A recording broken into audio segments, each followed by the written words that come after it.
conectó Sí, o se fui cortó. yo nomás? No, no sé quién entró que se salió de la reunión. Se cerró todo. De esta pandemia del SARS, nosotros habíamos visto que las patologías dermatológicas, esas clasificaciones, eran bastante heterogéneas. Y habíamos visto que las clasificaciones de las manifestaciones por COVID se habían clasificado en 5 variedades, es decir, como lesiones sacrales, exantemas vesiculares, erupciones urticariformes, maculopapulares, lesiones livedoides, necróticas, que son lo que van a presentar actualmente las residentes, pero sin embargo es probable que todas estas lesiones o esta clasificación vaya a ser modificada en el futuro. Es decir, que esa clínica cutánea es probable que sea el reflejo de distintas vías patogénicas con una implicancia que tenga que ver la interacción fundamentalmente de la infección vírica, del proceso inflamatorio, en este caso de las complicaciones vasculares y sistémicas que tiene la característica de este virus, y sobre todo en este caso fundamentalmente que va a dar origen a estas manifestaciones. Por eso es importante que tengamos en cuenta estas manifestaciones para hacer los diagnósticos oportunos y obviamente los tratamientos adecuados. Entonces le voy a dar paso a la doctora Antonella Carboni, residente de 4º año de la residencia de dermatología, para hacer la exposición que ella ha preparado. Doctora Carboni, la escuchamos.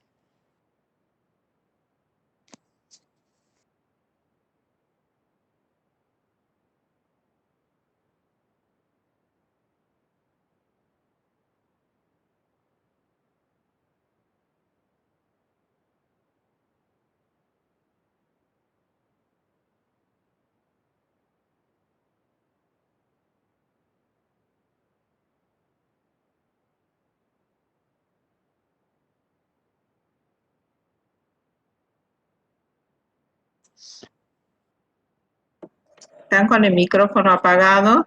Doctora Carboni, lo que pasa es que la doctora Carboni se había desconectado.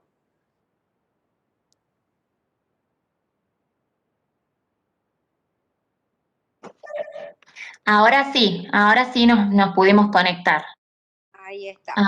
Ahora compartimos pantalla. Perfecto. Muchas gracias. Bien. Muchas gracias.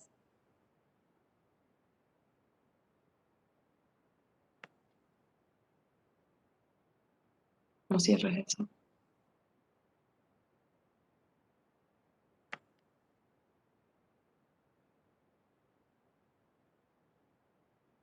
Ahí hay que esperar a ver si...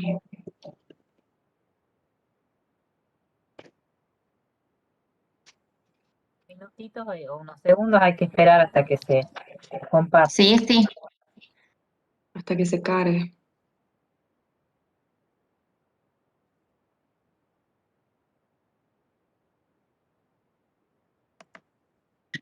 Bien, mientras tanto queremos comentarles que luego de la exposición de los disertantes, ustedes pueden realizar las preguntas, también las pueden ir realizando en el chat, luego la leemos cuando termine la disertación y los especialistas estarán disponibles para contestar esas preguntas y cada uno de ustedes podrá compartir sus experiencias o hacer los aportes que seguramente enriquecerán nuestro conocimiento.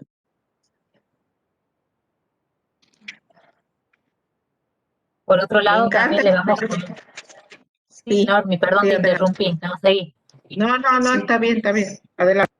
Les contamos también que queda grabada, yo lo escribí ahí en el chat, la presentación esta, y después se puede compartir a través de la página del ministerio para verla de nuevo o compartirla con otros profesionales y usarla como material de capacitación, de consulta. Ya después les pasamos bien el link, cómo acceder, a partir del día siguiente más o menos ya se sube. Ahí está. Listo, creo que ahí van.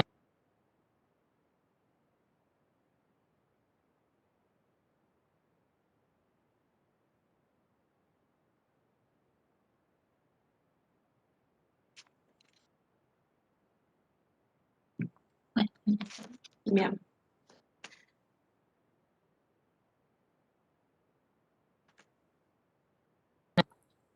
Se ve perfecto, chicas. Bien, Bueno, bien. Esto, ahí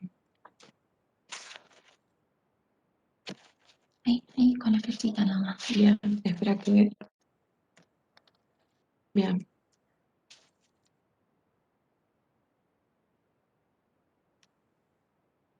No pasa. No se va a pasar. Anda la primera diapositiva.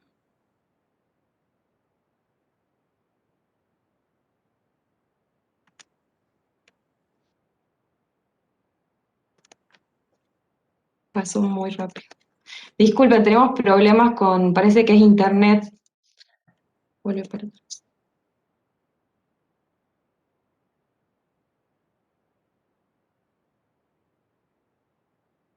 No, ahí no. A ver, ahí.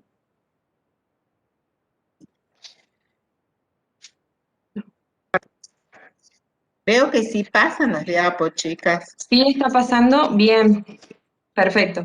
Bueno, buenas noches. Mi nombre es Antonella Carboni. Soy residente de cuarto año de la especialidad de dermatología en el Hospital Avellaneda. Les doy muchas gracias por permitirle este espacio a la dermatología en el contexto de la pandemia. A continuación les voy a hablar sobre piel y COVID-19.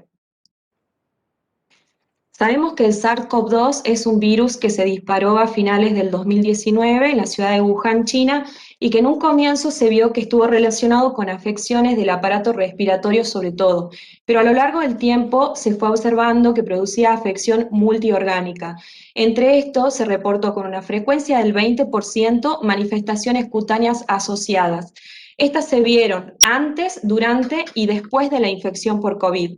Y gracias a diversos estudios e investigaciones realizados en la pandemia, se pudo identificar un espectro heterogéneo de las mismas, de las cuales voy a hablar a continuación. En cuanto a la epidemiología, actualmente a nivel mundial hay más de 160 millones de infectados y más de 3 millones de fallecidos. En nuestra provincia los casos superaron los 100.000 y tenemos casi 2.000 fallecidos. En cuanto a la estructura viral del virus, de este virus, sabemos que es un beta coronavirus de cadena simple de ARN, el cual está constituido por múltiples proteínas. La protagonista en la infección va a ser la proteína S o proteína espiga. Esta es la que va a adherirse a las células, va a ingresar y va a ser la causante de la infección. Esta también es responsable de las múltiples mutaciones que van a dar lugar a las distintas cepas que se conocen hoy en día. En cuanto a la fisiopatogenia, sabemos que este virus presenta en su membrana a la proteína espiga, la cual se va a unir a los receptores de la enzima convertidora de angiotensina 2 que están presentes en las células endoteliales de múltiples órganos y sistemas, entre ellos la piel. Entonces vamos a mencionar estos 4 mecanismos que se conocen. El primero es el efecto citotóxico directo del virus. El segundo es la disregulación en el sistema renina-angiotensina-aldosterona, que va a dar lugar a la injuria tisular, a la inflamación, a la vasoconstricción y al aumento de la permeabilidad vascular. Un tercer mecanismo donde hay un daño en las células endoteliales con tromboinflamación por un aumento de la producción de trombina, y un cuarto mecanismo que se produce por la disregulación de la respuesta inmune, que va a dar linfopenia, inhibición de la señalización del interferón, lo cual desencadena esta tormenta de citoquinas inflamatorias que va a llevar a un estado protrombótico y en algunos casos, los más severos, a la coagulación intravascular diseminada. A nivel de la piel, sabemos, como dije anteriormente, que este virus tiene en su membrana la proteína espiga, la cual se va a unir a los receptores de la enzima convertidora de angiotensina 2 que está presente en las células endoteliales de los vasos de la dermis profunda. Esto va a producir una liberación de citoquinas inflamatorias que va a causar edema celular, en algunos casos vasculitis cutánea y en los peores casos necrosis cutánea. Entonces, bien, Siempre debemos pensar en COVID. En el contexto de la pandemia se presentaron pacientes con manifestaciones cutáneas que estuvieron relacionadas con signos y síntomas relacionados al COVID, como síntomas respiratorios y síntomas generales. Y en otros pacientes pudimos observar manifestaciones cutáneas que se presentaban como única lesión o única manifestación de la infección, por lo cual se logró clasificar a las manifestaciones cutáneas en manifestaciones cutáneas primarias y secundarias. Las primarias en relación con el virus, tanto en adultos como en niños, y las secundarias en las cuales se englobaron a las dermatosis ocupacionales y a las reacciones adversas medicamentosas ocasionadas por el tratamiento para la infección. Gracias a un estudio que se realizó al comienzo de la pandemia en España, un grupo de expertos estudió 375 casos de COVID-19 que presentaron diversas manifestaciones cutáneas, las cuales se pudieron agrupar en 5 patrones diferentes. En orden de frecuencia, en primer lugar estuvo el rash maculopapular, seguido de lesiones urticariformes y lesiones símil-Sabañón con el mismo porcentaje de frecuencia, y en menor proporción las lesiones vesiculares y líbedo-necróticas. Como dije anteriormente, gracias a estudios e investigaciones que comenzaron con la pandemia, tanto en España como en Italia y en Tailandia, los pacientes con infecciones por COVID presentaron este espectro heterogéneo de manifestaciones cutáneas y se pudo establecer ciertas similitudes y diferencias. Por ejemplo, la duración media de estas lesiones era de aproximadamente 10 días. En cuanto a la edad, la mayoría de las lesiones se presentaron en adultos y sobre todo las lesiones símil-Sabañón y urticariformes en la población pediátrica. En cuanto al momento de la enfermedad, la mayoría se presentó durante la infección por COVID, pero pudimos observar que las lesiones símil-Sabañón se presentaban sobre todo en el síndrome post-COVID. El síntoma cardinal fue el prurito asociado a otros síntomas cutáneos y otros síntomas generales, y si bien no todos los pacientes presentaron PCR positiva, también se pudo observar serologías positivas y también el contacto estrecho como antecedente. Gracias a un registro internacional de manifestaciones cutáneas en infección por COVID, la Academia Estadounidense de Dermatología pudo correlacionar estas manifestaciones cutáneas con la severidad de la enfermedad. Como podemos observar en esta línea superior que va del verde al rojo, las lesiones símil eritema pernio se relacionaron con formas leves de la enfermedad, mientras que los distintos tipos de rash se observaron en formas moderadas, y las lesiones como púrpuras reticulares, sobre todo en pacientes que estaban internados en unidad de cuidados críticos graves con desenlace fatal.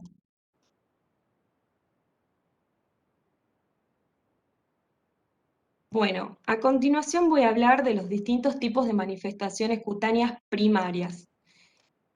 Según el orden de frecuencia, en primer lugar estuvo el rash maculopapular con sus distintas variantes. Tanto en consultorio como en guardia y en lo que es consultorio de febriles, se pudo observar en estos pacientes estos parches eritematosos confluentes en el tronco, en el pecho y en el abdomen, de evolución cráneo-caudal asociados a prurito, sobre todo en pacientes que cursaban con infección moderada por COVID-19. Fue importante realizar diagnóstico diferencial con farmacodermias y exantemas virales. En la histopatología podemos observar este infiltrado linfocítico, perivascular sobre todo, con edema en la dermis, con capilares dilatados y extravasación de eritrocitos, leve espongiosis y vacuolización de la basal. Fue importante realizar diagnóstico diferencial con dengue, ya que el comienzo de la pandemia coincidió con la epidemia por dengue.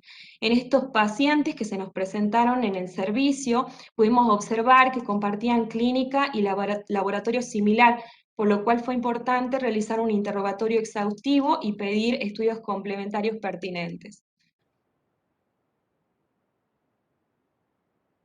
Otra variante que pudimos observar del rash maculopapular fue el rash similpitiriasis rosada, con estas máculas eritematosas con fina descamación superficial, la mayoría de pequeño tamaño, redondeadas o ovaladas. Este medallón heráldico o placa heráldica de mayor tamaño que precede a las lesiones, que generalmente se vieron en tronco y en menor proporción en extremidades.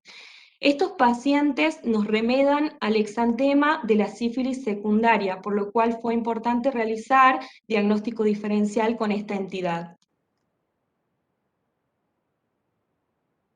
Otra variante que se nos presentó fue el rash símil eritema multiforme. En estos pacientes podíamos observar estas lesiones en diana o en blanco de tiro en las regiones sacrales y en las superficies de extensión como los codos. Fue importante plantearnos otras causas, como ser herpes simple, citomegalovirus, Epstein-Barr, pacientes HIV y causas farmacológicas.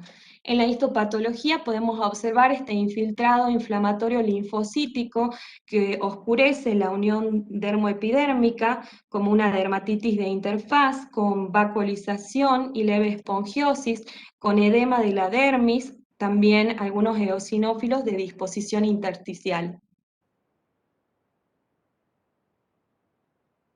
En el rash perifolicular, este halo eritematoso que rodeaba las pápulas foliculares, sobre todo en extremidades.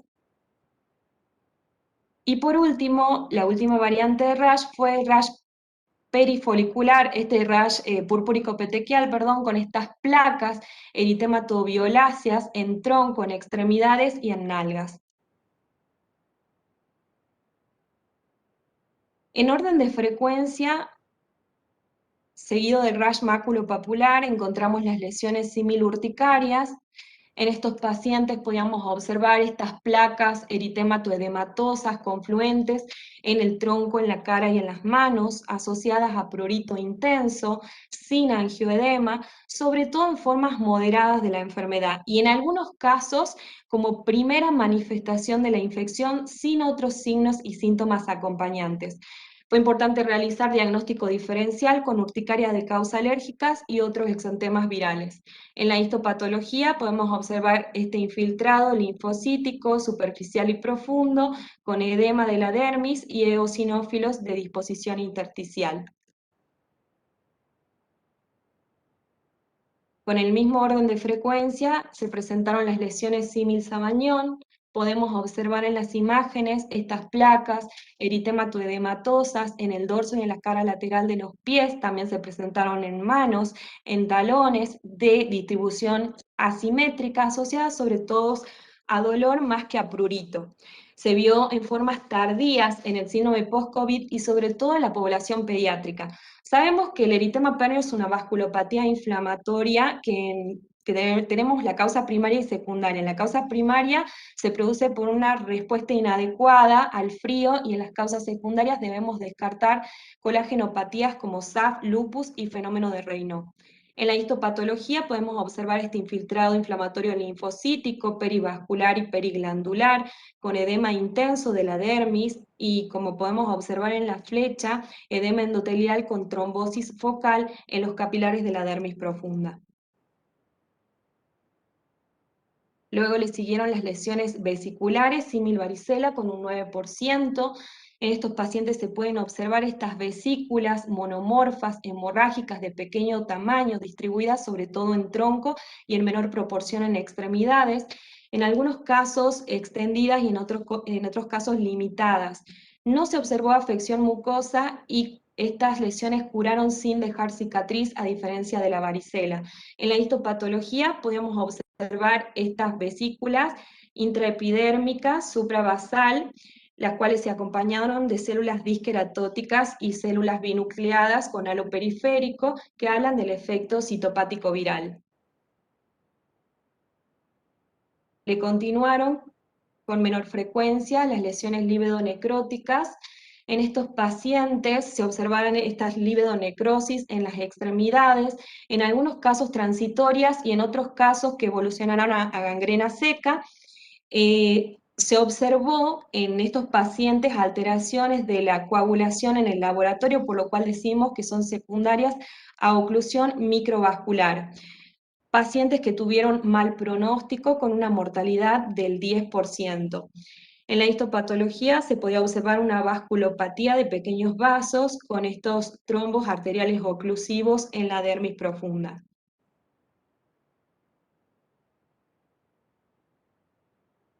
A continuación voy a hablar de las manifestaciones cutáneas primarias en la población pediátrica. Bueno, ¿cuáles fueron las presentaciones clínicas que pudimos observar en pediatría? La mayoría de los casos, en un 90%, se presentaron de forma leve, con rash maculopapular, urticarias y lesiones acrales símil Samañón, pero hubo un 10% de la población pediátrica que presentó una constelación de signos y síntomas que la OMS define como síndrome inflamatorio multisistémico asociado a COVID, el cual resultó agudo, grave y potencialmente fatal. Vamos a hacer una mención especial sobre un estudio que realizó el Hospital de Niño Jesús en nuestra provincia. En este participaron múltiples especialidades, se realizó durante la pandemia, se estudiaron 173 casos de niños con infección por COVID, el 20% presentaba enfermedad de base. Las formas de presentación clínica fueron el síndrome símil enfermedad de Kawasaki, el síndrome inflamatorio multisistémico asociado a COVID y en un menor porcentaje shock. Los síntomas asociados fueron síntomas generales como fiebre, síntomas gastrointestinales, inyección conjuntival. Las complicaciones sobre todo fueron cardíacas con aneurismas coronarios. El promedio de internación fue de 8 días, un 11% requirió unidad de cuidados intensivos y el 67% de los mismos asistencia respiratoria mecánica. Entonces dijimos que tiene 3 fenotipos diferentes de presentación este síndrome inflamatorio multisistémico. Por un lado, el símil enfermedad de Kawasaki, con compromiso digestivo, rash, inflamación mucocutánea, conjuntivitis bilateral y compromiso cardíaco como complicación. El síndrome inflamatorio multisistémico no Kawasaki, con fiebre, manifestaciones cutáneas, síntomas gastrointestinales en asociación con neumonía y en un menor porcentaje shock con disfunción orgánica o multiorgánica. El tratamiento entonces, el Ministerio de Salud de la Nación define como síndrome inflamatorio multisistémico aquellos niños y adolescentes que presenten fiebre de más de 3 días y 2 o más de los siguientes ítems: erupción cutánea o conjuntivitis bilateral no purulenta, hipotensión o shock, coagulopatía demostrada por laboratorio, síntomas gastrointestinales agudos y disfunción miocárdica. Y por supuesto, caso confirmado con PCR o serología positiva para COVID.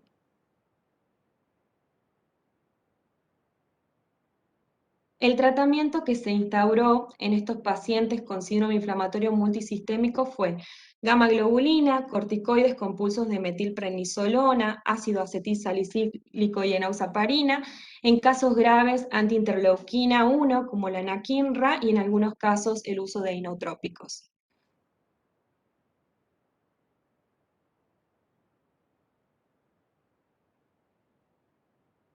A continuación, le cedo la palabra a mi colega, la doctora Ana Belén Arias, que nos va a hablar de manifestaciones cutáneas secundarias por COVID-19.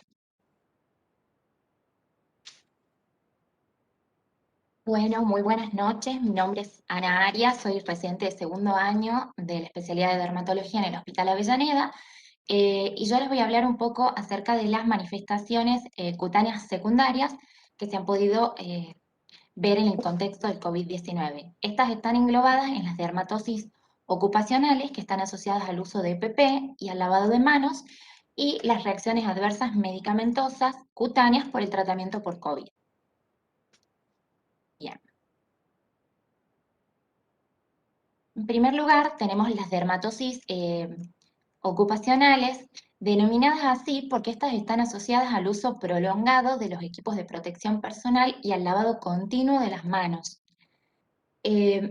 Por lo tanto, hay un mayor riesgo de estas dentro del personal de salud. Se han visto en un 97% en el personal de salud contra un 3% nada más en la población general, ya que estas van a depender del tiempo de uso de los EPP, además de el lavado continuo de las manos, y el tipo de EPP que se utiliza, sobre todo, están más asociadas a los barbijos rígidos que utilizamos el personal de salud y no tanto a los barbijos quirúrgicos o de tela, que son los más utilizados dentro de la población en general. ¿Cómo se producen estas dermatosis ocupacionales? Perdón, ahí he pasado sin querer. Bueno, en primer lugar, los EPP van a producir una oclusión de los poros, también el intercambio gaseoso de las vías aéreas con el medio ambiente no se produce adecuadamente por la oclusión de los EPP, por lo tanto, se va a producir un cambio en el microclima de la cara con aumento de la temperatura, lo que va a producir un aumento de la pérdida transepitelial de agua, una alcalinización del pH de la piel, con un exceso de secreción sebácea, además de una vasodilatación persistente.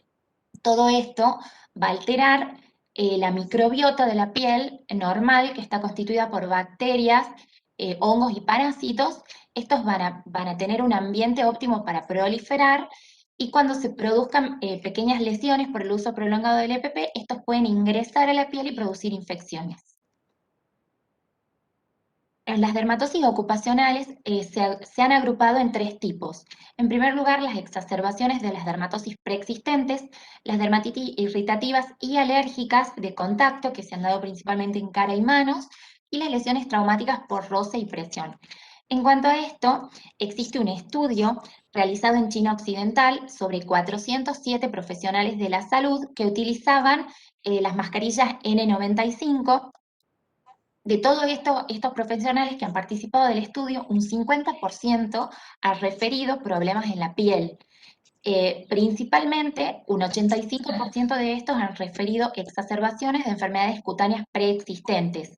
En primer lugar, el acné, seguido por la rosácea y la dermatitis seborreica. Ahora vamos a nombrar estas exacerbaciones de dermatosis preexistentes. Bueno, en primer lugar, se ha visto en profesionales de la salud el acné, o denominado ahora mascné, porque está relacionado al uso de mascarillas, que se va a dar, por supuesto, principalmente en los 2/3 inferiores de la cara. En segundo lugar, la rosácea, con aumento del eritema. Por otra parte, la dermatitis seborreica, con aumento del eritema y las escamas, y las dermatitis periorales, con aumento del eritema y las pápulas periorales. La dermatitis de contacto en las manos, bueno, esta en el comienzo de la pandemia se ha visto no solo en el personal de salud, sino también en la población en general, ya que se ha hecho un uso compulsivo de los desinfectantes, ya sea el alcohol en gel, y también un lavado compulsivo de las manos, que ha dado lugar a una inflamación persistente en las manos, con eczema de contacto, también aumento de las líneas palmares, borramiento de los dermatoglifos, queratodermia y cerosis. Además de las dermatitis irritativas de contacto, se han visto también dermatitis de contacto alérgicas por algunos componentes de los equipos de protección personal, como ser el látex de las bandas de goma de los barbijos. Acá se puede apreciar un eritema en la zona de contacto con la goma, y también por otros componentes de los barbijos, como ser los barbijos que contienen formaldehído o polietileno, y esto ha sido evidenciable por la prueba del parche cutáneo.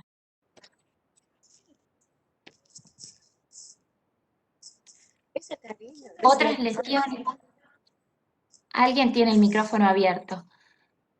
Otras lesiones que se han podido observar son las lesiones traumáticas por presión, principalmente en el rostro, como inflamación, edema, fisuras.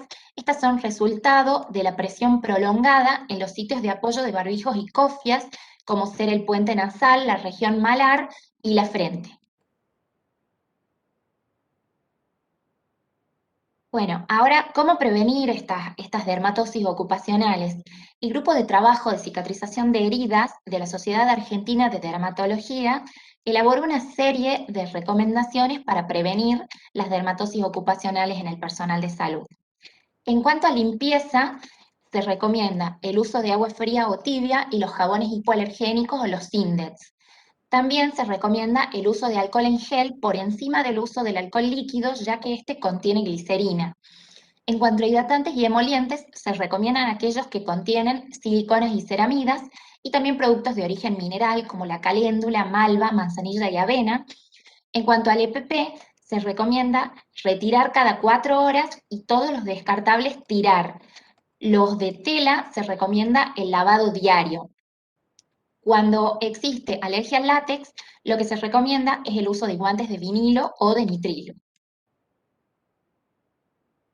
Otras recomendaciones: cuando hay lesiones por bandas elásticas, se recomienda el uso de parches hidrocoloides finos en las zonas de roce. Si hay exacerbación de las lesiones preexistentes, se recomienda evitar anillos, pulseras, relojes, esmaltes y el uso de maquillaje debajo de los barbijos. Si hay ya una dermatitis instalada, lo que se recomienda es reducir la inflamación con corticoides de mediana potencia, tópicos o con inhibidores de la calcineurina.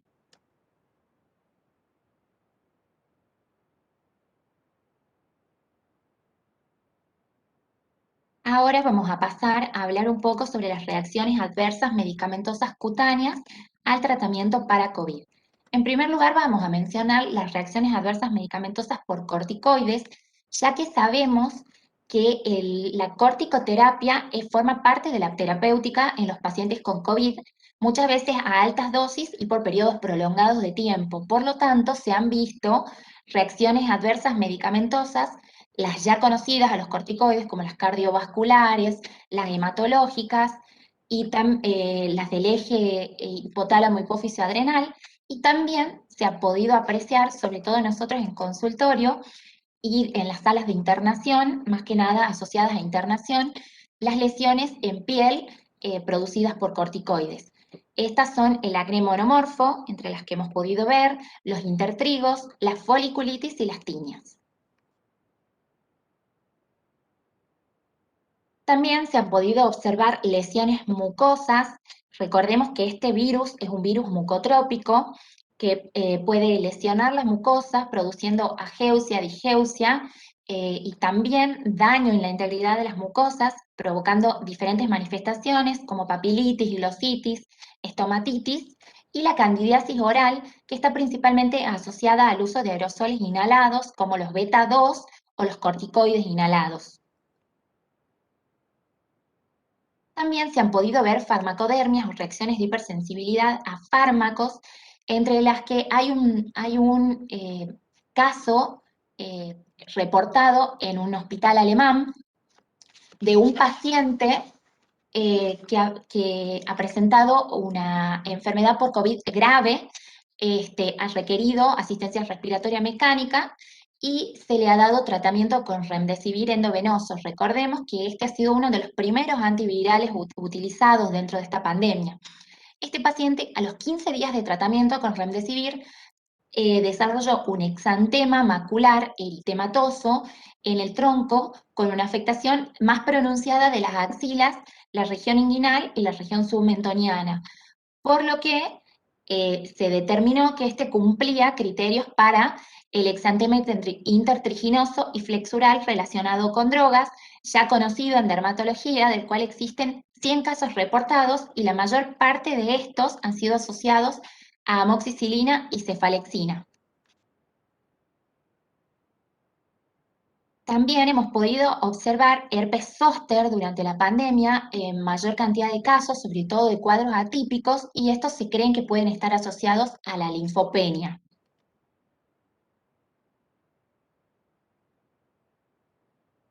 Ahora vamos a pasar a hablar un poco acerca de vacunación en COVID, en relación con la piel.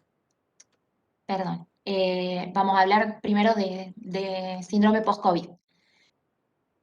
En primer lugar, vamos a definir qué es un síndrome post-COVID y un long COVID. La OMS los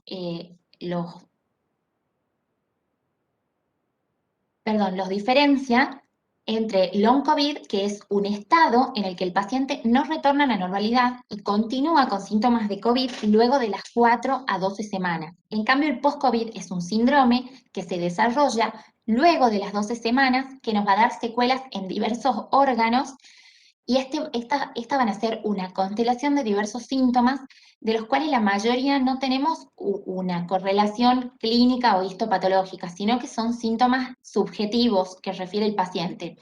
Y se ha visto con mayor frecuencia en pacientes mayores de 50 años con comorbilidades y que tuvieron COVID grave. Bueno, el síndrome post-COVID, propiamente dicho, nos va a dar tanto manifestaciones neurológicas como cardíacas, respiratorias, hepáticas, entre otras. Las que nos interesan a nosotros son las manifestaciones cutáneas, dentro de las cuales principalmente hemos podido ver las alopecias. Dentro de las manifestaciones cutáneas, bueno, vamos a tener las que ya mencionó anteriormente mi compañera, como las lesiones vesiculosas, las pseudosabañones o los exantemas purpúricos petequiales que se pueden dar en el contexto de un long COVID. En el post-COVID hemos podido apreciar más que nada en consultorio las alopecias, principalmente alopecias areatas o alopecias difusas, como un aumento de las alopecias en los pacientes que ya tenían una alopecia androgenética y los efluvios telógenos que se han dado principalmente en mujeres y que están muy asociados al estrés de la pandemia. También existe un caso de un lupus inducido por COVID-19 en la literatura, un paciente que luego de haber tenido COVID-19 debutó con un cuadro de lupus, pero no se ha podido establecer una relación causal entre uno y otro. Este es simplemente un reporte de caso. También han existido casos de eritrodisestesia palmoplantar que se han presentado con ardor o dolor en las palmas de las manos y la planta de los pies, y con estas lesiones eritematosas y descamativas, o también con descamación difusa de las manos y de los pies, de los cuales hemos tenido que hacer diagnóstico diferencial con sífilis y con algunas micosis superficiales.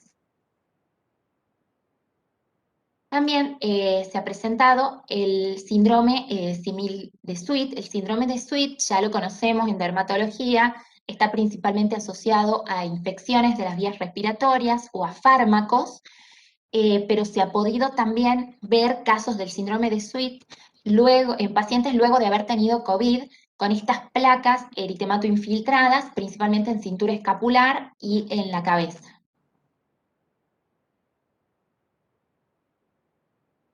Ahora sí vamos a pasar a hablar un poco de vacunación en COVID y sus manifestaciones cutáneas. En Estados Unidos se ha hecho un trabajo sobre pacientes que habían recibido las vacunas de Pfizer y Moderna, las vacunas de ARN mensajero, y se ha hecho un reporte de 414 casos de pacientes que han presentado manifestaciones cutáneas. En orden de frecuencia, en primer lugar, se han visto reacciones en el sitio de inyección, en segundo lugar, urticarias, exantema morbilliforme, la eritromelalgia y el eritema pernio, también edema facial, pero asociado a la colocación simultánea de inyecciones dermatocosméticas, y las erupciones, similpitiriasis rosada, eritema multiforme y herpes zóster. Acá vamos a ver una línea del tiempo que nos representa el momento de aparición y la duración de los 5 hallazgos más frecuentes en piel, con la primera y con la segunda dosis. Podemos observar que luego de la primera dosis, las manifestaciones cutáneas se han presentado más precozmente y han persistido más en el tiempo. En cambio, en la segunda dosis se han presentado más precozmente y han persistido durante menos tiempo. Y la que se ha presentado siempre en primer lugar es la reacción local en el sitio de inoculación. Bueno, en cuanto a lo que ya mencioné de la colocación de las vacunas, con respecto a las inyecciones dermatocosméticas, la Sociedad Española de Medicina Estética ha estudiado esto y nos da una recomendación acerca del ácido hialurónico, ya que la vacuna va a estimular nuestro sistema inmunológico. Existe la posibilidad de que se inflamen esos rellenos al ser reconocidos por nuestro organismo como un elemento extraño. Entonces no se recomienda la colocación cercana o simultánea con estos rellenos. Y en cuanto a toxina botulínica, Su aplicación sabemos que puede generar la aparición de anticuerpos neutralizantes. Es por esto que para la colocación de esta toxina con respecto a la vacuna debe existir un intervalo mínimo de un mes. La colocación de toxina también interesa a otras especialidades que también utilizan la toxina en cirugía, en fisiatría, en neurología, no solo como cosmético. Bueno, por último voy a hacer mención de una enfermedad que vemos mucho en dermatología y que tiene un gran componente psicoemocional y también inmunológico, por lo que se ha visto muchos brotes de esta enfermedad durante la pandemia, ya sea por el estrés, por abandono del tratamiento o por falta de accesibilidad a los servicios de salud de los pacientes. Sabemos que en la infección por COVID se genera una tormenta de citoquinas donde está presente el factor de necrosis tumoral alfa y algunas interleuquinas como la interleuquina 17. Estas participan en la fisiopatogenia de la psoriasis. Entonces, en el tratamiento de la psoriasis se inhiben con los agentes biológicos estas interleuquinas y esto tendría un efecto protector que evitaría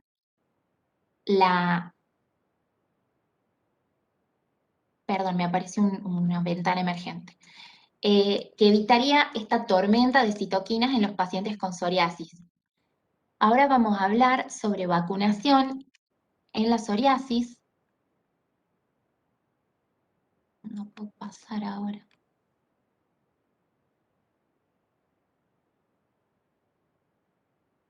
Bien. Ahora sí. Bueno, uno de los tratamientos en la psoriasis son los agentes biológicos.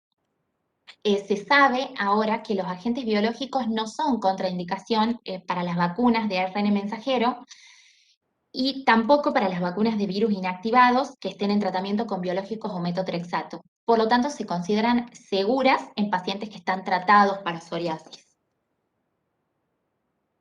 Hay medicamentos en la psoriasis que van a requerir o no modificación cuando haya aplicación de la vacuna. En primer lugar, vamos a hablar de los medicamentos que no van a requerir ninguna modificación y que se pueden administrar concomitantemente con la vacunación. Estos son la hidroxicloroquina, las gamma-globulinas, los inhibidores de la calcineurina bioral, micofenolato, azatioprina y leflunomida, y algunos agentes biológicos como infliximab, etanercept, adalimumab y certolizumab.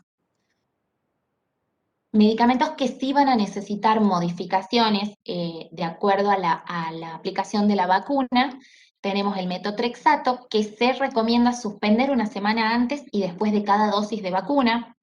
Los inhibidores JAK, suspender una semana antes y una semana después de cada dosis de vacuna. Abatacept subcutáneo, una semana antes y una semana después de la primera dosis, y con la segunda dosis no es necesaria ninguna modificación. El abatacept endovenoso, luego de la infusión se debe esperar un mes para la primera dosis y post vacunación hay que esperar una semana para la infusión. Y la ciclofosfamida endovenosa, luego de cada dosis de vacuna se debe esperar una semana para la infusión. Vamos a hacer mención de un medicamento que requiere mayor atención en los pacientes vacunados para COVID, que es el rituximab. La vacunación se debe hacer 4 semanas antes del ciclo programado del rituximab y luego de esta dosis se debe esperar entre 2 a 4 semanas posteriores para la infusión en caso de que la enfermedad lo permita. Y estos son pacientes que deben realizar un aislamiento estricto. Bueno, por último, vamos a hacer algunos comentarios. Sabemos que es difícil establecer una relación sólida entre las lesiones de piel y la infección viral, por lo que debemos solicitar otros estudios para confirmar o descartar otras causas de estas lesiones en piel. Y las manifestaciones cutáneas, si bien son polimorfas y inespecíficas, debemos prestarles mucha atención ya que nos pueden servir de herramienta de sospecha diagnóstica en el COVID-19. Bueno, como había mencionado antes mi compañera, existe un registro dermatológico internacional de COVID-19 que ha sido desarrollado por la Asociación Americana de Dermatología en conjunto con la Universidad de Harvard, que está plasmado en una plataforma online en la que cualquier especialista puede reportar la manifestación cutánea de un paciente diagnosticado con COVID. Bueno, vamos a finalizar. Antes de eso quiero dar las gracias a los organizadores por esta invitación, a la doctora Molina y a la doctora Nógalo muy especialmente por habernos cedido este espacio a la residencia. También quiero agradecer a todas nuestras compañeras por el trabajo colaborativo que hemos realizado y a nuestra jefa de residentes. Vamos a terminar con esta frase: el alma respira a través del cuerpo y el sufrimiento, ya empieza en la piel o en una imagen mental, tiene lugar en la carne. Muchas gracias.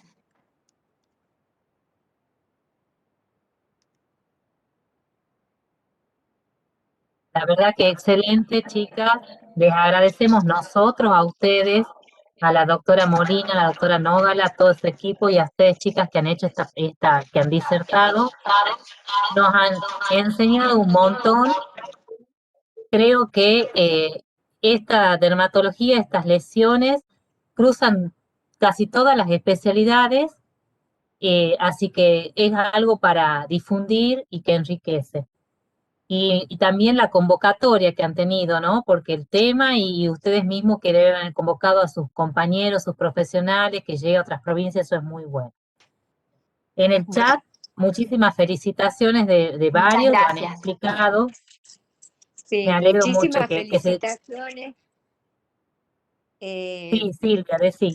Sí, no, quiero felicitarlas realmente porque excelente, brillante la exposición de las chicas. Así que, y bueno, lo que podemos ayudar siempre, realmente estamos a disposición de cualquier tema que quisieran estar siempre presentes y realmente las chicas brillantes nuevamente, las felicito a Antonella, a las jefas residentes, a la doctora Nógalo, que también se puso las pilas para hacer estas exposiciones, y bueno, a todas ellas. Y bueno, estamos para ayudar y para pensar que esta pandemia no nos sorprenda y pensar que todas las manifestaciones cutáneas puede ser una manifestación de COVID. Lamentablemente muchas veces no tenemos la oportunidad de hacer la confirmación con la histopatología, pero tenemos a mano y ha dado una herramienta muy buena la doctora Anita con la confirmación de que podemos tener una base de datos para hacer las nuevas, digamos, clasificación de las manifestaciones cutáneas, que es lo que yo hice en la introducción. Es decir, hay una manifestación inicial, una clasificación, pero podemos dar una nueva clasificación, ayornarla a nuestro país. Nada más. Felicitaciones y bueno, a disposición de todos ustedes. Excelente, excelente. Muchas Muchísimas gracias. Quisiera decir algunas palabras, doctora, disculpa que Adriana, te sí, interrumpa. Sí. dale. Sí, por supuesto. Primeramente quiero felicitar a las doctoras que han expuesto, como así también a todo el grupo de residentes, ya que ellas no solamente están palpando desde la guardia y desde el consultorio de febril, sino también desde el consultorio de cada uno de los médicos que estamos en el servicio, en donde tienen una predisposición y una exposición muy importante y están verdaderamente valorando y observando no solamente al paciente que padece COVID y que muchas veces lo diagnostican o ellas usan los métodos complementarios para el diagnóstico, sino que también están palpando todas las consecuencias próximas que está existiendo de los pacientes que han tenido COVID y todo el futuro que se viene, porque también debemos pensar en eso, en la cantidad de patologías, no solamente, mejor dicho, nosotros pensamos en la especialidad, por supuesto, porque ya lo estamos palpando. Entonces, no me queda más que felicitarlas porque lo han manejado muy bien al tema, porque creo que eran las indicadas, porque tenían una amplitud mayor del conocimiento de esta pandemia que nos está azotando. Muchas gracias por la invitación también. Gracias, Doc. Bien, Gracias, Adriana. Bien. muchas gracias a todas. Acá hay una su- pregunta de la doctora Alejandra Hay una pregunta. Mantiachi, sí. que escribió en el chat. Dice si hay alguna experiencia de manifestaciones cutáneas y vacuna de Sputnik, la vacuna Sputnik, si han visto algo. Sí, nosotros en consultorio lo que pudimos observar sobre todo fueron lesiones urticariformes con la Sputnik. Sí, y también en el grupo de dermatología se informó en varias ocasiones reactivación de herpes zóster en algunos pacientes que habían recibido la vacuna Sputnik. A veces es difícil determinar en las reacciones alérgicas, ya sea en el consultorio privado o dentro de lo que es el hospital. Algunos pacientes también consultan o porque comenzaron con algún antibiótico o medicamento nuevo y se colocaron también en esos días la vacuna de Sputnik y tienen reacciones alérgicas. Entonces, a veces también tendríamos que sugerir en algunos pacientes, ya sea oncológico o que empiezan un tratamiento nuevo, tenerlo muy presente, que separen un poquito lo que es la aplicación de la vacuna con el nuevo tratamiento, porque si no es muy difícil determinar si realmente este paciente está sufriendo una reacción alérgica por la vacuna o la medicación. A mí particularmente en el consultorio privado me sucedió de que un paciente consultaba que comenzaba por su CA de tiroides, comenzó el mismo día que se aplicó la vacuna con la nueva terapéutica.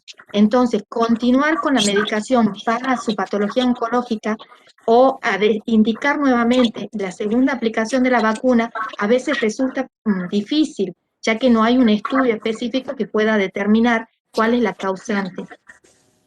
También otro aporte que quería hacer referencia en esta oportunidad es que muchas de las patologías que nosotros estamos viendo en piel relacionadas con el COVID, nosotros vemos que decimos símil, muy parecidas, son similares a las otras que nosotros ya conocemos, como un eritema perno, un eritema multiforme, en donde con la anatomía patológica nos podemos guiar realmente y hacer ese diagnóstico diferencial. Solo de que el resultado de la anatomía patológica muchas veces nos demora más de 10 días. O sea, se trata a la patología como siempre nosotros tenemos al símil pernio, a la eritema pernio, al eritema multiforme, como tratamos habitualmente, y después tratamos de determinar la causa, el origen, ya sea viral o de cualquiera de los virus que se puede presentar.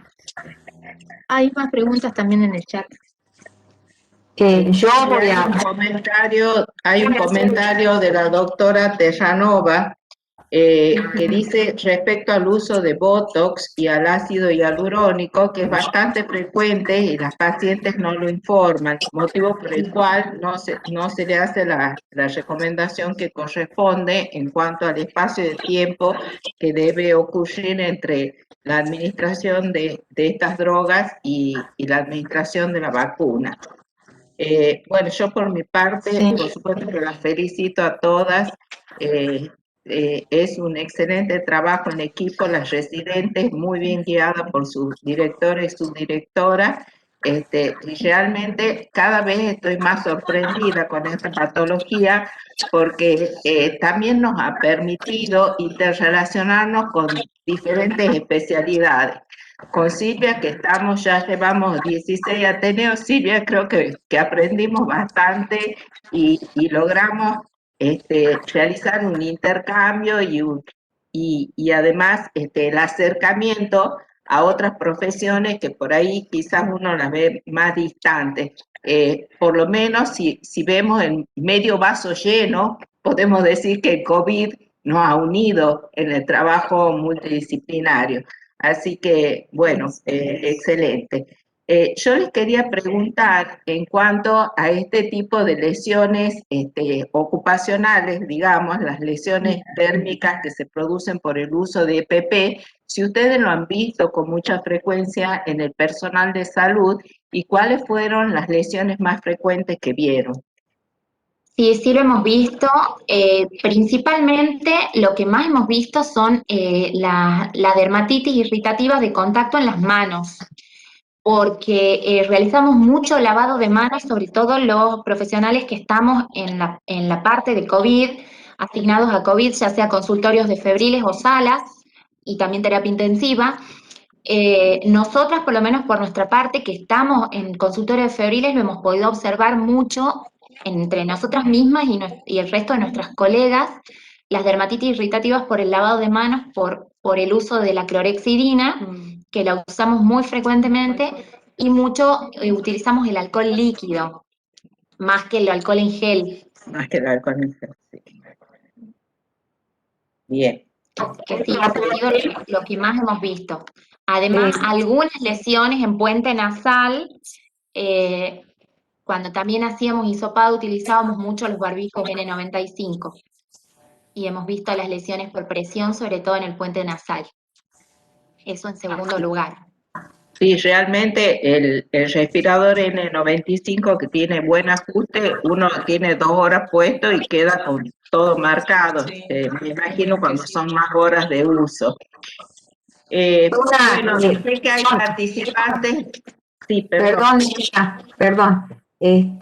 Una cosa que sí observamos, mejor dicho, es lo más frecuente que hemos observado dentro de las reacciones cutáneas post-COVID a nivel consultorio externo, son las reacciones urticarianas, ¿sí? Algunas también de aspecto morbiliforme. Se da muchísimo, en especial en el tiempo aproximado entre los 15 y 25 días después de que tuvo el alta el paciente con COVID.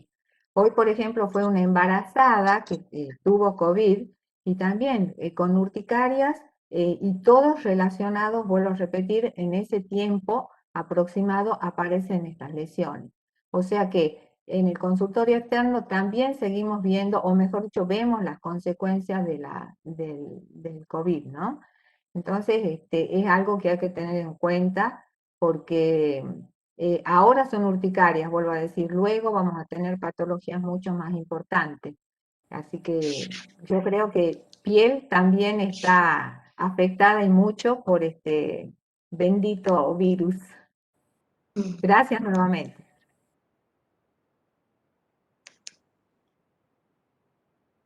Bien, hay un comentario, hay una pregunta en el chat, dice, ¿alguna recomendación a tener en cuenta para pacientes internados en terapia intensiva y en asistencia respiratoria mecánica?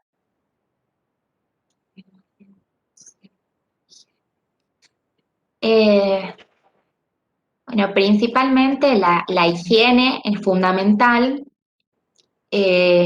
También dependiendo de las lesiones que se van presentando, se puede recomendar el uso de emolientes. Bien, siempre en terapia, en los pacientes internados que permanecen mucho tiempo en una misma posición, lo que tenemos que evitar son las lesiones de decúbito, las lesiones por humedad o decúbito, asociado a lo que decíamos anteriormente, el uso de corticoides y la aparición de nuevas lesiones en piel que pueden exacerbar o facilitar el ingreso de bacterias al sistema central y infectar aún más al paciente, sobreinfectar. Entonces, en realidad, a nivel de lo que es en decúbito, por supuesto, siempre estamos favoreciendo o indicando lo que es el colchón antiescara y la rotación cada 2 horas del paciente. Nosotros sabemos que tienen una posición diferente a las habituales que teníamos antes al tener un decúbito ventral. Entonces, los lugares de apoyo no son las habituales que veíamos anteriormente para la formación de las escaras. Al igual que las siliconas que uno puede indicar para aplicar como preventivo de aparición de lesiones. Todo lo que sea que produzca una compresión, ya sea por las máscaras, tendríamos que indicar o directamente las banditas o las siliconas para poder prevenir las lesiones de decúbito. No sé si eso era lo que estaba preguntando específicamente o algo más en particular. Me parece que a eso se refería, y vos lo destacaste muy bien. Y otra cosa que yo puedo aportar desde lo infectológico es cuando están con corticoides o drogas inmunosupresoras, buscar los intertrigos micóticos, ¿no? Claro. Que se pueden aparecer en el contexto de eso. Hay otras preguntitas en el chat, ya las vamos a leer. Yo quería comentar y preguntar. En el tema del comentario, el rol que ha tenido, yo me acuerdo al principio de la pandemia, hablando de abril, tal vez, sí, abril, que a mí me ha llegado de compañeros míos infectólogos españoles, a través de las WhatsApp, las fotos del eritema pernio, como ustedes como una alerta. Entonces, la importancia que ha tenido esta comunicación internacional que a ustedes le debe haber pasado, digamos, en mayor y que ha sido una alerta. Y después contarles y preguntarle el tema de los diagnósticos diferenciales que las chicas han ido mencionando, que hay algunas cosas que son diagnósticos diferenciales con temas infectológicos. ¿Cómo hacen el diagnóstico diferencial de varicela en el contexto en que nosotros nos desenvolvemos? Digamos, porque uno buscaría hacer una PCR específica en la lesión o tener serología, cosa que es muy engorroso, que al final creo que terminamos tratando empíricamente, si a ustedes les pasa igual o no. Y el tema que destacar, y si pueden darme algunas palabras de la búsqueda de las otras ETS, porque a mí me ha pasado en consultorio de llegar chicos jóvenes, no mucho, ¿no? 1, 2, en el post-COVID, y que yo con el rótulo de post-COVID eran sífilis, y obviamente ahí ya le pedí de todo, pero bueno, que ustedes lo han mencionado y creo que es un mensaje de llevarse a cabo. Entonces, pregunta y comentarios, o sea, ¿cómo les ha ido con ustedes con esos temas? Bien, más o menos como te decía anteriormente, las lesiones en piel, todos los eritemas, los rash que nosotros observamos en los pacientes, es difícil diagnosticar o decir es por un Epstein-Barr o es por el COVID o ha sido en aquella oportunidad de marzo, abril con el tema del dengue. O sea que en realidad cuando vos tenés esos pacientes, le haces todo el screening, o sea, lamentablemente digamos, lamentablemente entre comillas, ¿no? Porque son muchos los estudios que tendrías que buscar para poder realmente rotular lo que ha sido este rash por el eritema multiforme, realmente ha sido por un dengue o es por el COVID. Pasa lo mismo, como vos decías, con respecto en algunos casos, como veíamos al Gibert, Gibert, que el diagnóstico diferencial es con la sífilis. O sea que dentro de ese screening que nosotros tenemos, dependiendo del tipo de lesión, es que vos vas a poner, además de lo que es un hemograma común, todo lo que es general, va directamente específico la BDRL. Ya sí nos sucede que tenemos que hacer a veces un pedido más extenso de lo que uno quisiera realmente para poder abarcar un poco más a los diagnósticos diferenciales y llegar y confirmarlo realmente cuál es la patología que lo causó. Por eso también en la histopatología, que en algunos casos nosotros tenemos que realizar, vemos la diferencia que acá en los pacientes que tienen COVID hay un compromiso a nivel vascular con la presencia del trombo, esa reacción inflamatoria a nivel vascular, que eso más o menos diferenciaría un poco más con respecto a la otra patología. No sé si le quieren agregar algo. Sí, voy a agregar algo. Es perfecto y correcto todo lo que describió la doctora, pero creo que también no nos debemos olvidar algo que nos da el pie a nosotros para solicitar los exámenes complementarios cuando sospechamos de algo. Lo primero que hay que hacer es en el interrogatorio, vos ya vas con el interrogatorio ya vas teniendo una presunción de lo que se puede tratar.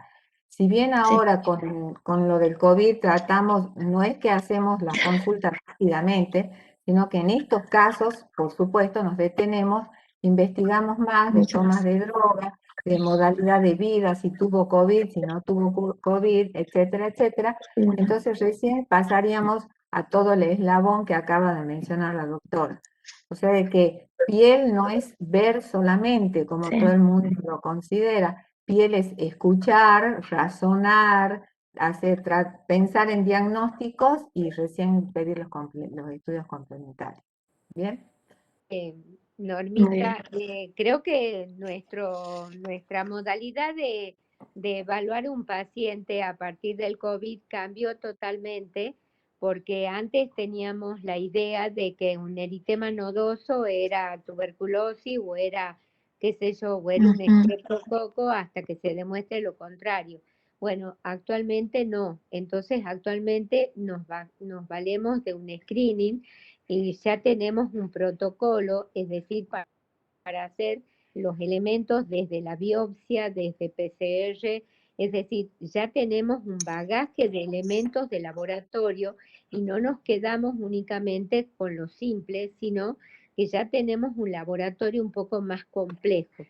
Entonces, generalmente digamos que ya nos valemos de elementos, de cultivos, de cosas para llegar realmente al diagnóstico. Así que vamos avanzando en ese caso para hacer los diagnósticos diferenciales. Y bueno, y realmente cada vez nos pensamos más y dudamos más de las patologías porque esta entidad nos ha hecho pensar muchas veces y a diferenciar las características clínicas de todas las enfermedades. Excelente, Adriana y Silvia, respuesta. Una pregunta más que se me ocurre, cuando ustedes mencionaron el tema de las urticarias post vacuna, seguramente que el paciente en forma inmediata le va a preguntar si ha sido después de la primera dosis, si se coloca la segunda. Entonces, o las lesiones, hasta las lesiones en el sitio de inserción, que me parecen fantástico que hayan dicho que no es celulitis, que no antibiótico, por favor, que el paciente va a preguntar eso, o sea, que demos el mensaje de qué le decimos, Se la porque tiene que colocar. Bien, doctora, lo que se ha visto es que todas estas manifestaciones en su mayoría han sido leves y han resuelto espontáneamente. Por lo tanto, no que haya habido una manifestación cutánea no es contraindicación para colocar la segunda dosis de vacuna. Así es. La segunda dosis, se debe colocar la segunda dosis. Anoche justamente creo que muchos de nosotros estuvimos en una charla en donde hablaron que no es una, que se ha determinado la urticaria producida por el contenido de la vacuna, por el principio activo, no, es por los vehículos. Entonces, la gravedad de la reacción alérgica que pueda tener esa persona no es importante, no es grave, es solo por el vehículo. Así que eso nos da una tranquilidad y bueno, hay que ponérsela la otra dosis. Así es. excelente mensaje para llevarse a casa. Acá hay un comentario en el chat de la doctora Paz Bonela. Dice, buenas noches, soy residente del segundo año de dermatología y actualmente estoy siendo partícipe del staff del modular del Hospital del Este. Pude observar en pacientes internados en el mismo lesiones petequiales en el dorso de las manos y lesiones ampollares. Se está contando su historia en la primera línea de atención. Bien, sí, están dentro de las manifestaciones que hemos mencionado anteriormente. Manifestaciones. Sí. Bueno, es un aporte actual en una situación de evolución del COVID que creo que aporta bastante, ¿no? Por eso tenemos que estar atentos porque es un continuum que van presentándose y no necesariamente, digamos, forman parte de un estático clasificación. Por eso vuelvo a repetir que en el futuro vamos a ir cambiando, lo que hemos dicho ayer, se va a ir cambiando las manifestaciones y bueno, por eso es muy importante estar atento a lo que va viniendo y a todas las manifestaciones que se pueden estar produciendo en forma continua. Bien, les voy a leer de la doctora un comentario de la doctora Beatriz Gil. Dice, con SARS-CoV-2 las manifestaciones en piel casi que nos tomaron más desprevenidos, porque no fueron descritas con las epidemias de SARS y MERS, tanto en el 2002 como en el 2012, sobre todo SARS-CoV-1, que tiene el mismo receptor. Esto debe traducir algún aspecto fisiopatológico del virus actual que explicaremos mejor a medida que más estudiemos, pienso. Gracias, además agradece. Sí, tal cual, Beatriz, coincido que, como dije, este virus nos sorprende día a día. Ya que están presentes en este Ateneo invitados de otras provincias, no sé si alguno de ellos quiere compartir alguna experiencia. Sé que hay gente de Salta que está unida, especialistas de Salta. Si nos pueden relatar un poco sus experiencias.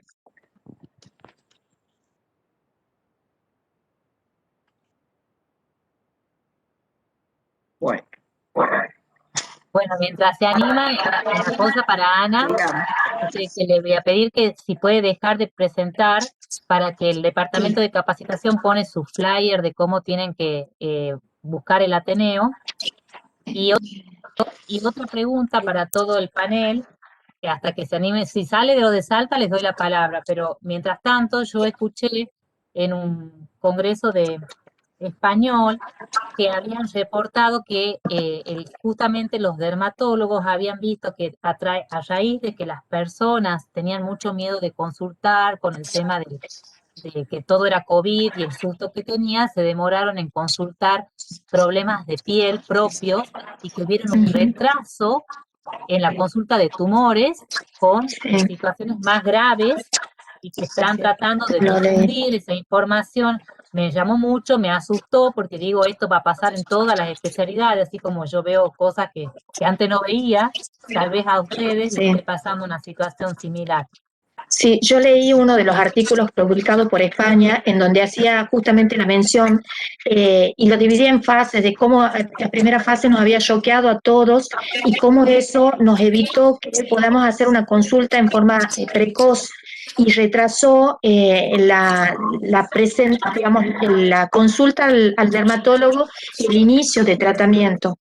Lo que afecta o lo que estaban viendo era cómo iba a afectar a largo plazo la sobrevida del paciente. Sí, yo creo que en varias especialidades, algunas también por mi marido que es cirujano, también ha visto que algunas cirugías se han visto postergadas o que tienen dificultad para poder ingresar, porque al principio también era que tenían que ingresar con el test, la tomografía, como que eran muchos pasos que tenían que hacer previamente para poder ser autorizadas. Es un tema a difundir y a incentivar a la consulta precoz. La doctora Luisa Ruiz Morales de Salta, le damos la bienvenida. ¿Qué tal? Buenas noches, muchísimas gracias. Primero felicitar a la gente que conozco desde hace mucho tiempo. Exquisita la presentación, exquisita, realmente muy linda porque realmente vuelve a retocar este tema que a nosotros los dermatólogos nos ha tenido mucho en ascua, porque se han presentado desde el comienzo de esta pandemia muchas formas de manifestaciones clínicas.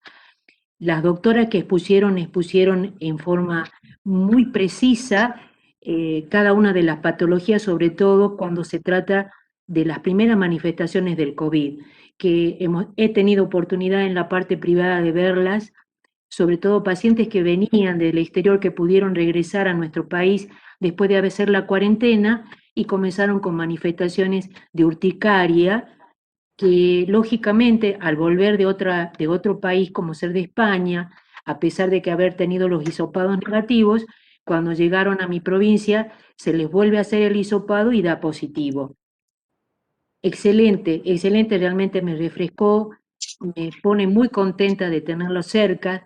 Hemos visto gente, sobre todo gente joven, que hicieron esas manifestaciones vesiculosas, muy parecido a ese acné monomórfico, sobre todo la gente joven que con el temor, sobre todo en los meses de septiembre, que es cuando nos atacó más al norte, eran la provisión de los antibióticos junto con los corticoides, y los chicos jóvenes aparecían con estas lesiones, sobre todo en tronco.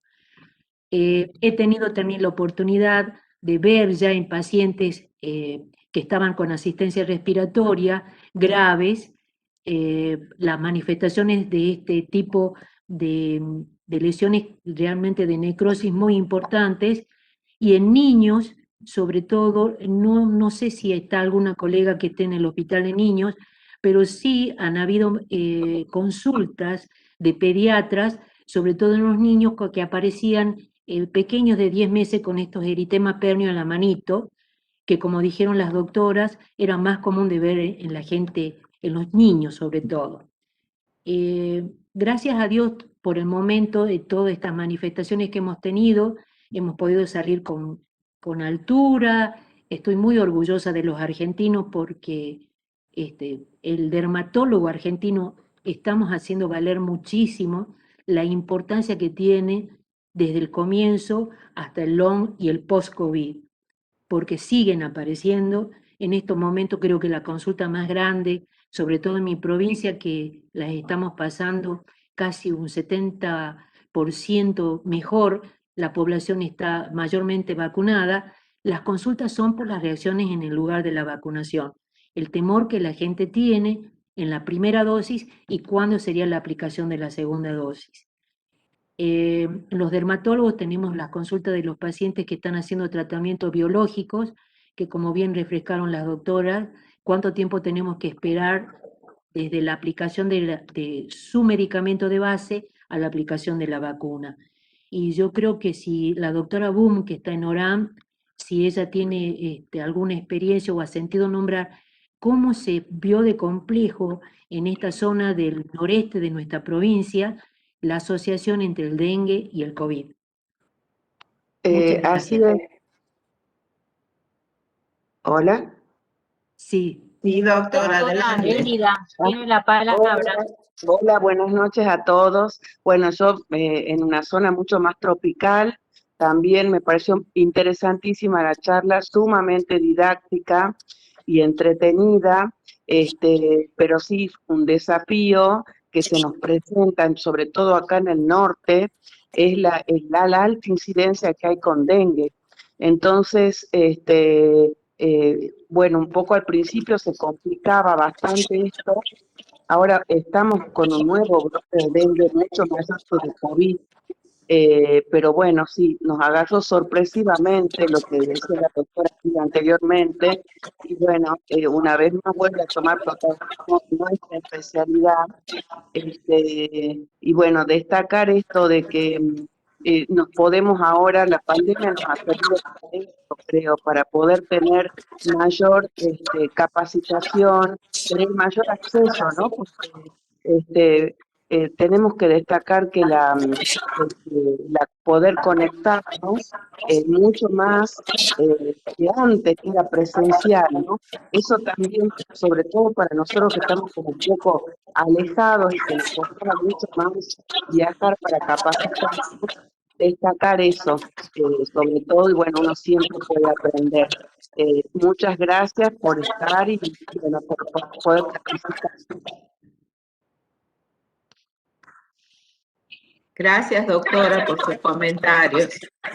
Acá hay un comentario de la doctora Ana María Correa. Dice, he podido observar en personal de salud lesiones unguiales de aspecto micótico, acompañadas de eritema palmar por el uso de guantes de látex previa colocación de alcohol líquido.